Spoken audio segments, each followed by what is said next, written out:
আসসালামু আলাইকুম। কেমন আছেন সবাই? আলহামদুলিল্লাহ ভালো আছি। তো দেখুন আজকে রান্না করব মুরগির গোশত। তো প্রথমে আলু ভেজে নিয়েছি, তারপর মুরগির গোশত ভেজে নেওয়া হচ্ছে। তো আমার ভিডিওটা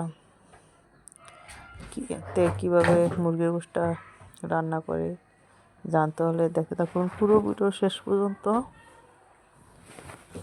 আর ভিডিওটা দেখে ভালো লাগলে একটা লাইক, কমেন্ট করবেন আর সাবস্ক্রাইব করে পাশে থাকা বেল আইকনটা বাজাবেন। তো মুরগির গোশতটা আর আলু ভেজে নেওয়া হচ্ছে। এখন পেঁয়াজ দিয়ে দেওয়া হচ্ছে, পেঁয়াজ দিয়ে তেল দিয়ে দিব, ভালো করে পেঁয়াজটি ভেজে নেওয়া হচ্ছে।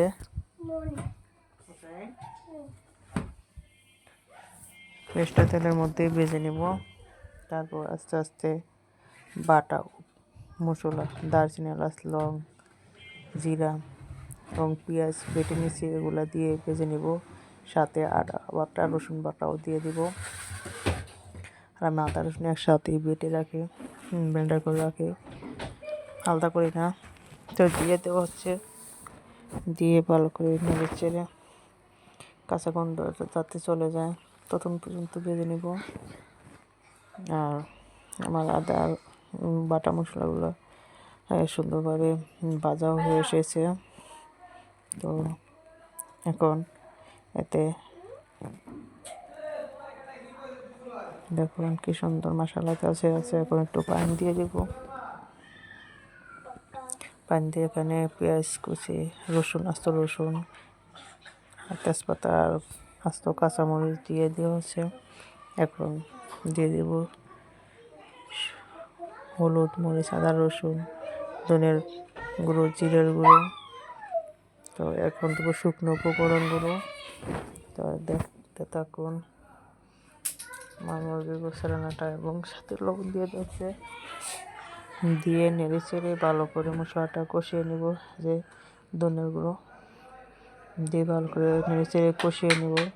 আর যে কোনো তরকারি ভালো করে কষানো হলে তরকারিটা আলহামদুলিল্লাহ ভালো হয়। তো মাশাআল্লাহ দেখুন তরকারি কালারটা কীরকম আসছে, সবাই দেখে কমেন্টে বলবেন। আর অবশ্যই একটা লাইক কমেন্ট করবেন আর সাবস্ক্রাইব করে পাশে থাকা বেল আইকনটা বাজিয়ে দেবেন।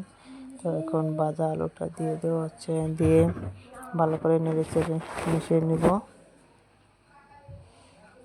আর সাথে গোশতটাও দিয়ে দিব, দিয়ে একটু ভালো করে নেড়ে চেড়ে মিশিয়ে নেব।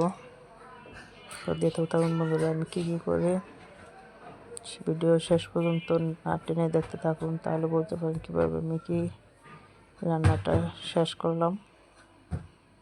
তখন দেখে দেওয়া হবে একটু হালকা পানি দিয়ে কষানোর জন্য।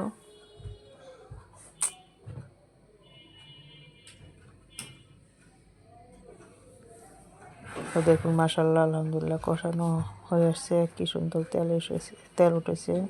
আর তরকারি কালারটা দেখুন আলহামদুলিল্লাহ। তো এখন কিছুটা জলের পানি দিয়ে দিব, দিয়ে ঢেকে দিব, অপেক্ষা করব 2-3 মিনিটের মতো জলটা গাঢ় হয়ে আসা পর্যন্ত।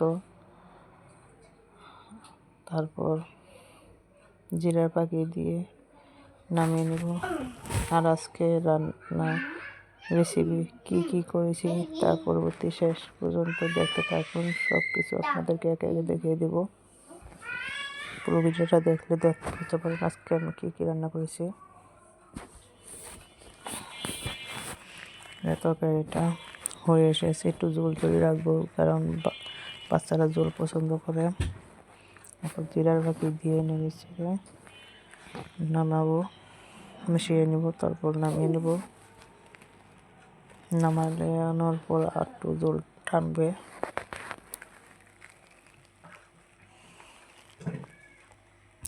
আর একটা পাতিলের মধ্যে নামিয়ে নেব।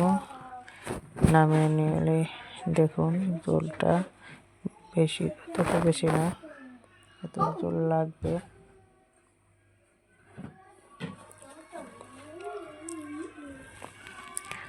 আলহামদুলিল্লাহ অবশেষে দেখুন এই যে রুমের মধ্যে এনে দেখাচ্ছি আমি কি রান্না করেছি। এই যে মুরগির গোশত রান্না করেছি, আর এখানে লাল মরিচের ভর্তা বানানো হচ্ছে।